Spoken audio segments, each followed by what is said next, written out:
Bienvenue à nouveau dans l'émission. Aujourd'hui, nous recevons le professeur Sergei Karaganov, président honoraire du Conseil pour la politique étrangère et de défense. Merci d'être avec nous. Vous avez bien sûr conseillé les élites politiques russes pendant des décennies. Vous avez rédigé des discours pour Brejnev et conseillé Gorbatchev. Des morceaux de discours, des morceaux de... Vous avez également conseillé différents présidents, de Gorbatchev à Eltsine et bien sûr le président Poutine aussi.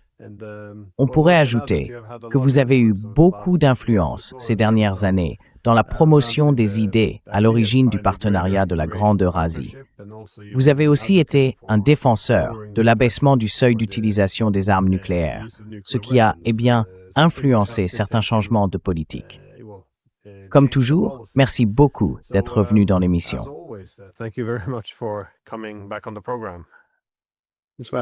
C'est un plaisir, d'autant plus que je suis un de vos admirateurs et que je lis toujours vos articles. Merci. J'ai vu une récente interview que vous avez donnée aux médias allemands et j'avais quelques questions supplémentaires à vous poser. Je me suis dit qu'un bon point de départ serait de savoir comment vous évaluez la sécurité de la Russie aujourd'hui. D'où voyez-vous venir les principales menaces pour la Fédération de Russie?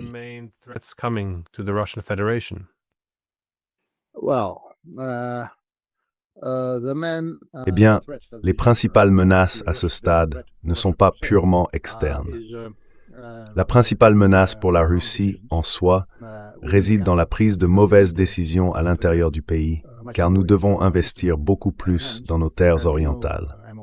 Comme vous le savez, je suis également l'un des principaux partisans de l'idée de la sibérisation de la Russie, qui commencera dans quelques années, tout comme le premier tournant vers l'Est a commencé il y a 17 ans. Mais ce serait une occasion perdue. Quant aux menaces immédiates, attendre trop longtemps et être incapable de prendre des mesures décisives, cela représente une menace sérieuse pour les Européens fous avec la migration nucléaire. Pas totale, bien sûr. Le débat est en cours. Et comme vous le savez, malheureusement, j'étais autrefois un spécialiste de la stratégie nucléaire. Med the growth, Elistatsky. Strategy, deterrence, and history. But the last several years, I have to return to my. Au cours des dernières années, j'ai dû revenir à ma profession d'origine. Ils ont promu l'idée d'abaisser les seuils nucléaires et aussi celle de renforcer ou de rétablir la dissuasion nucléaire, qui avait en grande partie disparu ou dont la menace s'était évanouie dans de nombreux endroits, surtout en Europe. Mais comme l'avenir semblait trop lointain, les gens sont devenus complaisants et fatigués. Aujourd'hui, le défi immédiat serait de conclure un accord de paix, puis de voir la guerre reprendre. La seule façon d'éviter cela est de renforcer notre dépendance à la menace nucléaire. Et je ne parle pas de dissuasion, mais bien de la menace elle-même, car nos voisins européens, malheureusement, ont perdu la raison. Comme je le dis et l'écris, aussi bien en public qu'en privé, ils ne peuvent retrouver leurs esprits qu'en étant confrontés à une menace physique.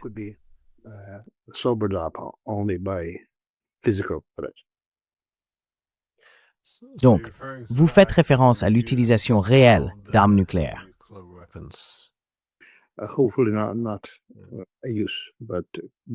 Espérons qu'il ne s'agisse pas d'une utilisation réelle, mais on s'en approche dangereusement.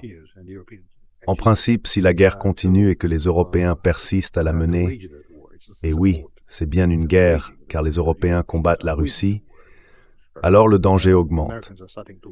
Les Américains ont commencé à se retirer il y a environ 1 an et demi, même avant Trump, car ils avaient compris qu'il existait un risque d'escalade nucléaire et que cette escalade pouvait atteindre le territoire américain. Ils ont donc cessé leur soutien actif, même sous l'administration Biden. Et l'administration Biden n'a jamais déclaré, et j'insiste sur ce point, qu'elle envisagerait d'utiliser des armes nucléaires si la Russie en faisait usage, ni de punir les Européens avec des armes nucléaires. So they have been withdrawing. Ils se sont donc retirés. Cette tendance s'est renforcée sous Trump et il se replie encore davantage aujourd'hui, même si la situation reste ouverte. Si la guerre continue, tôt ou tard, et de préférence tôt, nous devrons gravir l'échelle de l'escalade jusqu'au point final. Et si la guerre reprend, nous utiliserons des armes nucléaires. Il n'y a aucun doute là-dessus. D'ailleurs, très peu de gens ont remarqué un changement très significatif dans la politique russe. Le président Poutine a déjà déclaré 2 ou 3 fois que si l'Europe attaquait, ou s'il y avait une guerre contre nous, il n'y aurait plus d'Europe, plus personne avec qui parler en Europe. Il l'a dit 2 ou 3 fois, et c'était la bonne décision. Malheureusement, ces gens insensés continuent.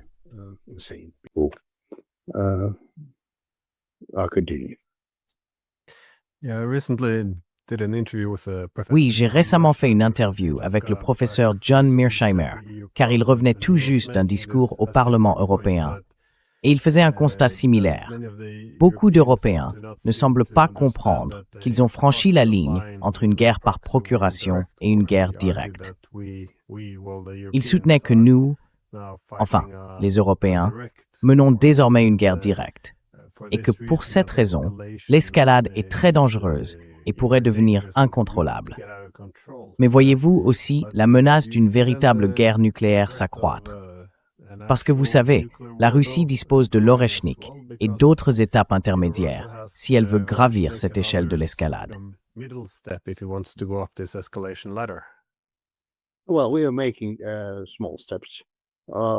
Eh bien, nous faisons déjà de petits pas. Nous avons déployé des armes nucléaires tactiques ou substratégiques supplémentaires en Biélorussie. Nous avons commencé à déployer ce système russe bien connu, qui est hypersonique et équipé de MIRV, et il pourrait être extrêmement efficace. Mais à ce stade, nous nous rapprochons du franchissement du seuil. Bien sûr, même des gens comme moi espèrent et prient pour que nous n'ayons pas à le faire, car ce serait un péché moral. Beaucoup d'innocents mourraient. Et franchir le seuil nucléaire, non seulement par la Russie, mais par n'importe quel pays, ouvrirait la boîte de Pandore. Or, selon les mythologies que j'ai contribué à créer, si des armes nucléaires étaient utilisées, cela conduirait presque immédiatement ou automatiquement à une guerre mondiale.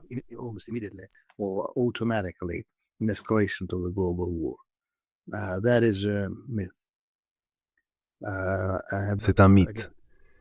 Mais encore une fois, pour des raisons morales, j'espère que les Européens, les dirigeants européens entre guillemets, car je ne peux pas vraiment les appeler des dirigeants, retrouveront leurs esprits, soit d'eux-mêmes, soit sous la pression de leur population. Mais à ce stade, on constate que la population de la plupart des pays européens est de plus en plus empoisonnée par une propagande anti-russe virulente. Je veux dire, au point que les Européens sont soumis à un véritable lavage de cerveau quotidien. On leur dit que la guerre va commencer immédiatement, inévitablement, dans 5 ans ou 4 ans, peu importe. Cela signifie qu'en principe, ils comprennent très bien que nous ne commencerions pas une guerre. Il n'y a aucun intérêt du côté russe à essayer de conquérir un morceau de la casse.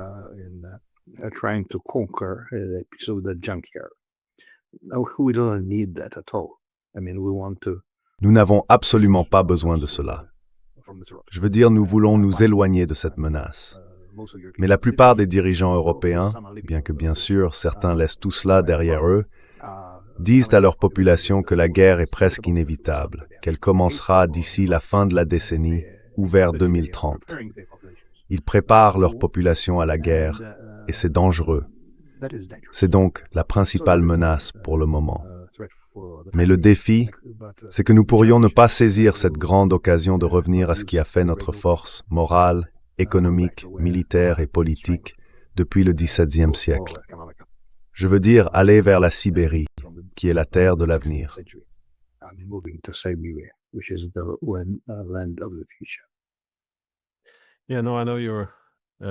Oui, non, je sais tu es.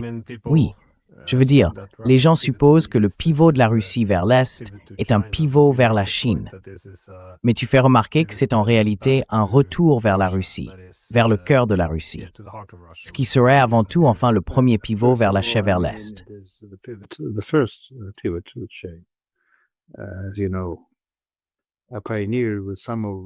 Comme vous le savez, ce que j'ai initié avec certains de nos collègues communs concernait un tournant vers l'Asie, une sorte de demi-tournant vers la Sibérie.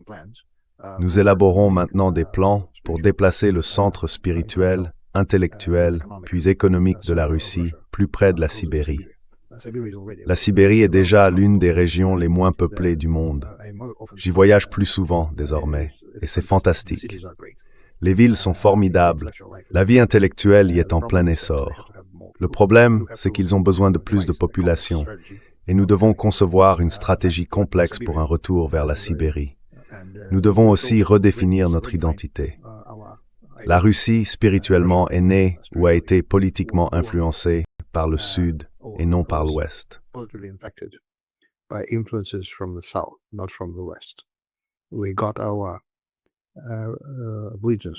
Nous avons retrouvé notre allégeance, le christianisme, le judaïsme, l'islam venant du Sud, et le bouddhisme, également une religion populaire ici, venant du Sud-Est. Notre système politique, tout en se développant à son propre rythme, a été un fils prodigue, ou une fille prodigue, peu importe, de l'empire de Genghis Khan. Et maintenant, nous devons le reconnaître, car c'était le plus grand empire que le monde ait jamais connu. Ils ont pillé la Russie, mais ils ne l'ont pas détruite. Ils ont laissé ce système politique vertical, et ils ont laissé une ouverture culturelle et religieuse incroyable. C'est, je pense, l'un des principaux traits du caractère et de l'identité nationale russe. Nous sommes, culturellement, religieusement et racialement, extrêmement ouverts.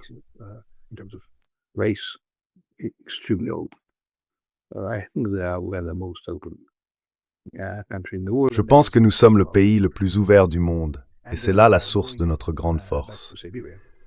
Lorsque nous sommes retournés en Sibérie, nous avons commencé notre aventure sibérienne au XVIe siècle et pris notre plein essor au XVIIe et XVIIIe siècle. Cela a sauvé la Russie, car la Russie n'aurait probablement pas survécu sur la plaine d'Europe orientale, constamment attaquée par le Sud, les Ottomans et d'autres, et par l'Ouest. Mais lorsque nous avons acquis les ressources de la Sibérie, nous sommes devenus plus forts. Et les Sibériens, comme nous aimons le dire, incarnent le meilleur du caractère russe, persévérant, fort, culturellement ouvert, autochtone et entreprenant. C'est donc cela que nous entendons lorsque nous parlons de retour à la maison, l'idée de la sibérisation de la Russie.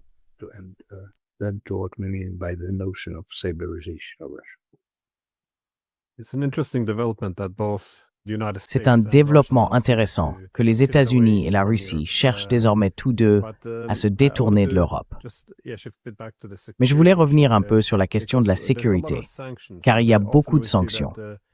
Souvent, on constate qu'avec la coercition économique, cela a tendance à déborder sur l'Europe, avec, par exemple, la possibilité d'une escalade vers un conflit militaire, notamment avec des navires russes qui semblent être attaqués dans le prolongement de cette compétition ou de ce conflit énergétique. Voyez-vous la possibilité que toutes ces sanctions économiques et cette guerre économique dégénèrent en un conflit militaire direct?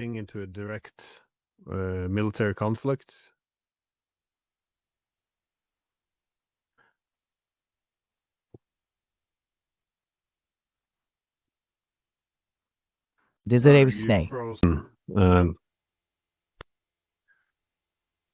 Encore une fois, les Persans haute mer. Désolé, une seconde. Tu t'es figé après ma question. Est-ce que je peux couper cette partie et te laisser recommencer? L'image et la voix se sont figées.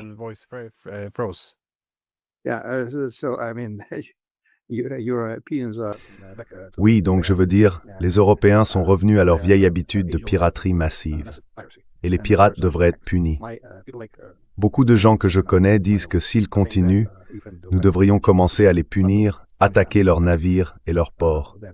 Et s'ils volent nos réserves, la meilleure façon serait les armes nucléaires, juste une salve, puis exiger le retour des biens volés, avec un intérêt de, disons, 200%. Ils le feraient. US House at the Those Powered. Harrison ifrag de TD2TF nuclear. Et c'est un pays.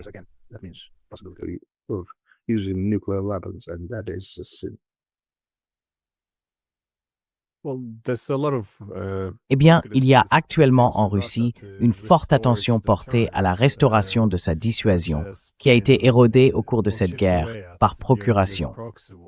Y a-t-il beaucoup de pression à Moscou en ce moment pour réagir plus fermement envers les Européens? Oui, Là, pas de doute. quand j'ai lancé le débat il y a environ 3 ans, ou un peu moins, j'étais dans la minorité. Maintenant, je suis dans la majorité absolue, la majorité écrasante.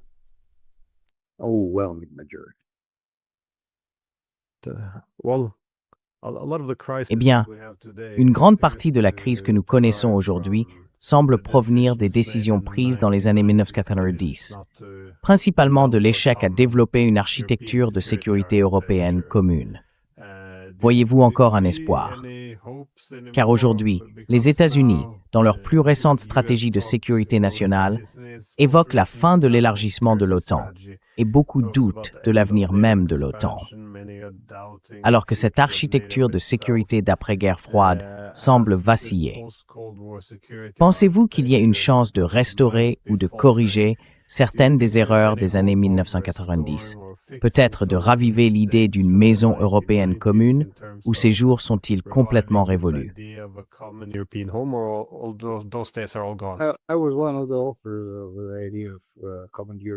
J'ai été l'un des auteurs de l'idée d'une maison européenne commune et d'une architecture de sécurité pan-européenne. J'ai également convaincu le président Eltsine de demander l'adhésion à l'OTAN. Il ne l'a pas fait officiellement, mais il en a parlé avec des dirigeants américains et européens, et la demande a été rejetée. Mais lorsque l'élargissement de l'OTAN a commencé, je veux dire, le Rubicon avait été franchi. Il a été définitivement franchi après le viol de la Yougoslavie en 1999. Depuis, nous glissons sur cette pente dangereuse. Malheureusement, nous avons attendu trop longtemps, et c'est pourquoi nous avons aujourd'hui cette guerre sanglante. Nous aurions dû commencer plus tôt et de manière plus résolue. Quant au retour à une architecture européenne, je suis désolé, mais seulement quand et si les Européens seront capables de changer leurs élites. C'est le dénouement de cette guerre qu'ils ont déclenchée contre nous.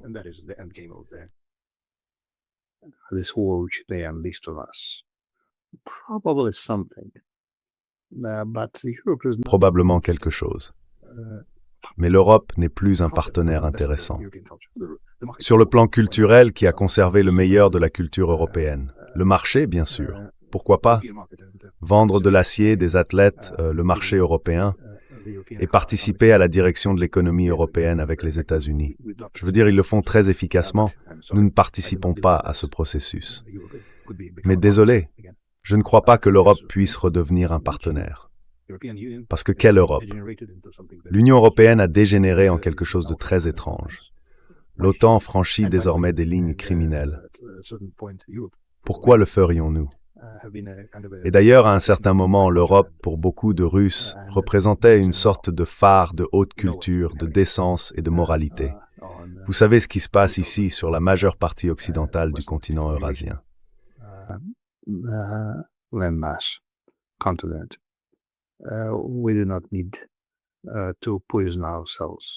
n'avons pas besoin de nous empoisonner avec cette pourriture. Donc de meilleures relations avec certains pays européens, le commerce, la reprise de certains échanges humains qui sont maintenant interdits du côté occidental.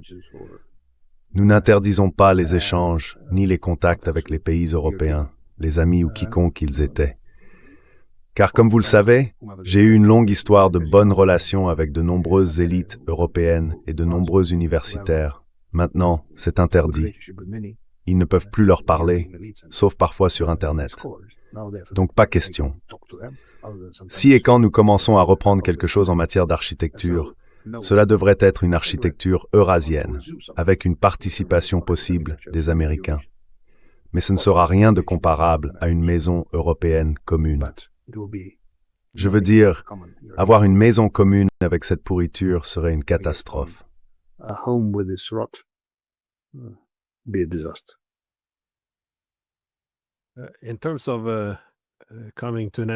En ce qui concerne la fin du conflit actuel en Ukraine, que pensez-vous qu'il soit nécessaire pour que la Russie se sente en sécurité, quel que soit le résultat, qu'il soit obtenu par des moyens diplomatiques ou militaires? Selon vous, qu'attend le Kremlin en termes de points non négociables et sur quels aspects pourrait-il se montrer plus flexible?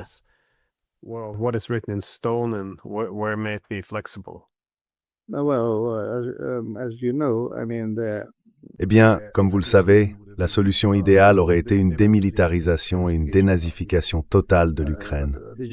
Mais à ce stade, en raison de l'intervention pacifique du président Trump, il est peu probable que nous atteignions cet objectif dans l'année à venir. Il y aura probablement une solution partielle, un armistice. Nous rendrons une partie de nos territoires russes, mais la guerre reprendra bientôt, cette fois avec un potentiel nucléaire très fort. Espérons, bien sûr, qu'elle n'impliquera pas réellement d'armes nucléaires, en raison du problème moral que cela poserait. Mais la solution idéale serait que l'Est et le Sud de l'Ukraine, ce qu'on appelle l'Ukraine, soient rendus à la Russie, mais pas toute l'Ukraine. Dieu nous en garde, car elle a été, comme vous le savez, un problème moral, politique et économique inférieur. Elle a d'ailleurs été coûteuse, même pour l'Empire russe, et surtout pour l'Union soviétique.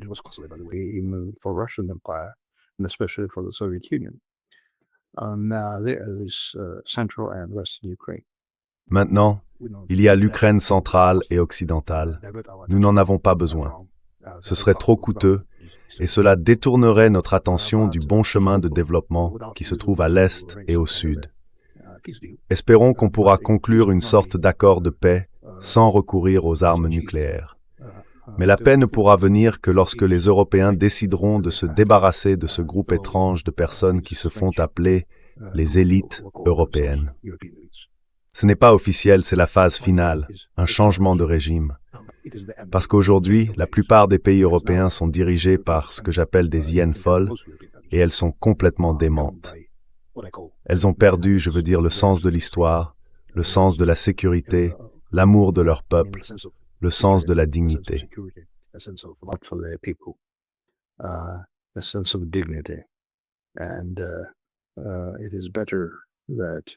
Il vaudrait mieux pour tous les Européens de les expulser, mais cela prendra du temps. Espérons que lorsque cela arrivera, l'Europe retrouvera sa place normale dans l'histoire du monde, celle où ils se combattaient entre eux, ce qui posait problème au reste du monde, mais au moins nous pourrons nous protéger de cette maladie européenne. Et en réalité, comme vous le savez, j'écris depuis des années que nous devons reconnaître, pour nous-mêmes, que l'Europe est la source du pire de l'histoire humaine. Le racisme, le colonialisme, les génocides en série et toutes les guerres. 3 guerres napoléoniennes, qui étaient des guerres mondiales à cette époque, car le monde était différent, puis 2 guerres mondiales qui étaient européennes et britanniques. Ils devraient être placés sous un contrôle strict ou isolés du reste du monde, afin de ne plus l'empoisonner.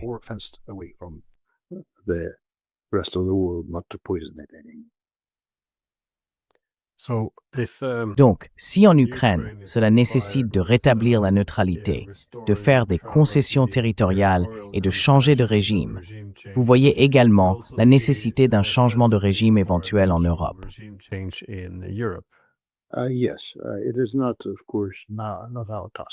Oui, ce n'est bien sûr pas notre tâche, mais cela devrait arriver pour le bien de la paix mondiale et pour le destin des peuples européens que nous ne considérons pas comme hostiles. Mais ils sont dirigés, comme je l'ai dit, par des hyènes folles. Ce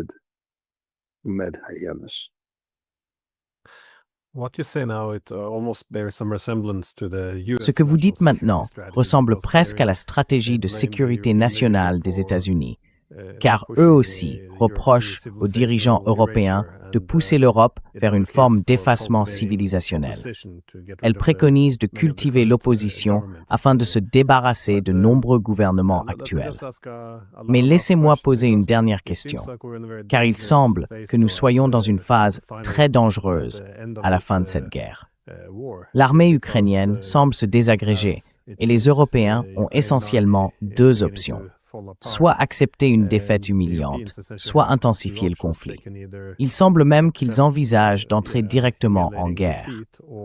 Pendant ce temps, comme vous le suggérez, la Russie estime désormais nécessaire de rétablir sa capacité de dissuasion. Pensez-vous donc que nous nous dirigeons vers une guerre majeure? Je veux dire, une guerre directe entre les Européens et les Russes.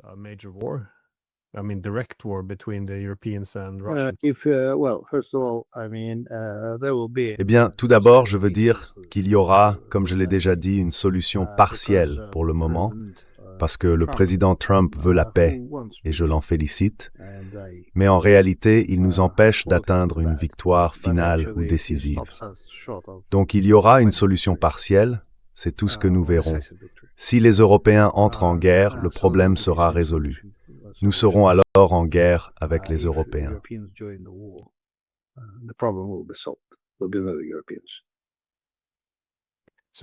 Donc, vous pensez qu'un accord de paix va être conclu, mais qu'il ne traitera pas toutes les causes sous-jacentes. Absolument. Comme je l'ai dit, ce sera une solution pacifique. Le véritable cœur du problème réside dans les politiques occidentales, et plus récemment, surtout dans les politiques européennes d'expansion sans fin et d'hostilité croissante. Et maintenant, je veux dire, je suis saturé de russophobie. Je suis en partie historien, comme vous le savez, et je crois que même dans l'Allemagne d'Hitler, il n'y avait rien de comparable. La russophobie n'atteignait pas de tel niveau. Donc, je veux dire, c'est vraiment dangereux, car à force d'alimenter cette hystérie anti-russe, les gens finissent par croire ce qu'ils disent. Bien sûr, nous savons tous que cette hystérie anti-russe et cette fièvre guerrière sont principalement motivées par le besoin de dissimuler leurs propres erreurs, échecs et crimes.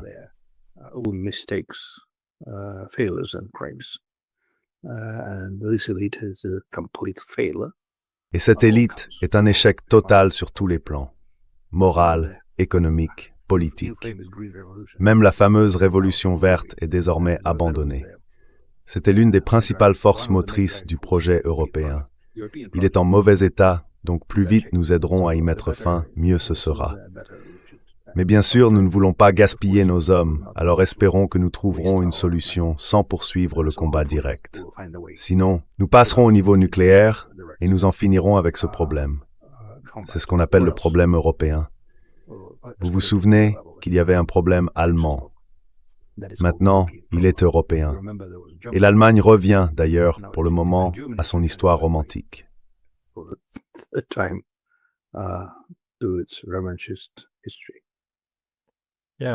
Oui, j'allais justement poser la même question en fait, si je peux me permettre une dernière. La position de l'Allemagne, elle a changé, je veux dire presque au point d'être méconnaissable ces 4 dernières années. Comment voyez-vous la relation entre la Russie et l'Allemagne aujourd'hui?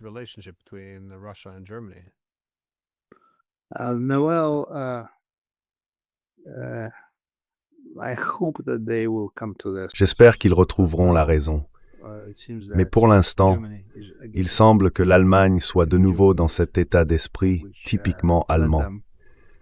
Celui qui a conduit à des dizaines de millions de morts en Europe pendant la Première Guerre mondiale, puis encore une fois pendant la Seconde.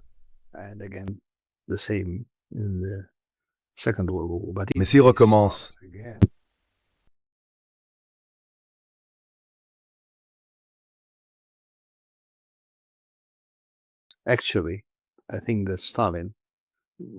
en réalité, je pense que Staline a commis quelques erreurs géopolitiques. C'était un homme déterminé et intelligent, mais un très mauvais géopoliticien. Et il a fait une énorme erreur lorsqu'il a bloqué, je crois que c'était le plan Morgenthau, l'idée de diviser l'Allemagne en de nombreux petits États. Cela aurait été une meilleure solution. Peut-être que nous y reviendrons, car l'Allemagne redevient un problème pour l'Europe et aussi pour le monde.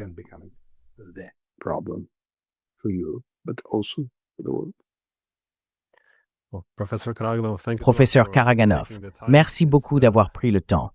C'est extraordinaire que nous nous retrouvions dans une telle situation en si peu de temps. Merci infiniment.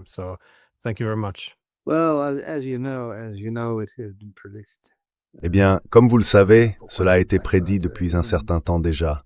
Mais même avec toutes ces prédictions, je suis stupéfait par la rapidité de la détérioration, surtout la détérioration morale et intellectuelle.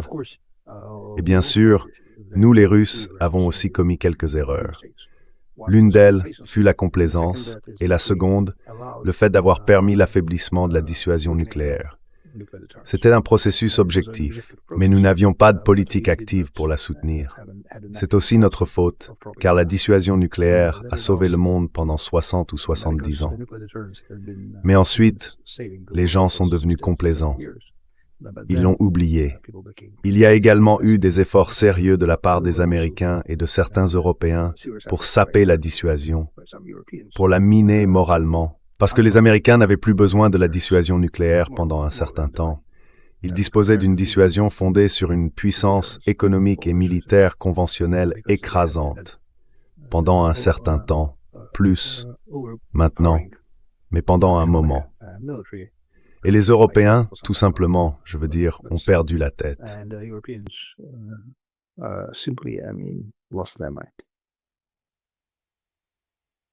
Eh bien, merci encore pour votre temps. Mais pas tous les Européens, Monsieur le Président. À ma connaissance, il y a encore beaucoup de personnes de bonne volonté et d'Européens brillants. Je pense que certains pays d'Europe, en particulier en Europe du Sud et en Europe centrale, retrouveront bientôt la raison, ou sont déjà en train de le faire, et rejoindront la Grande Eurasie.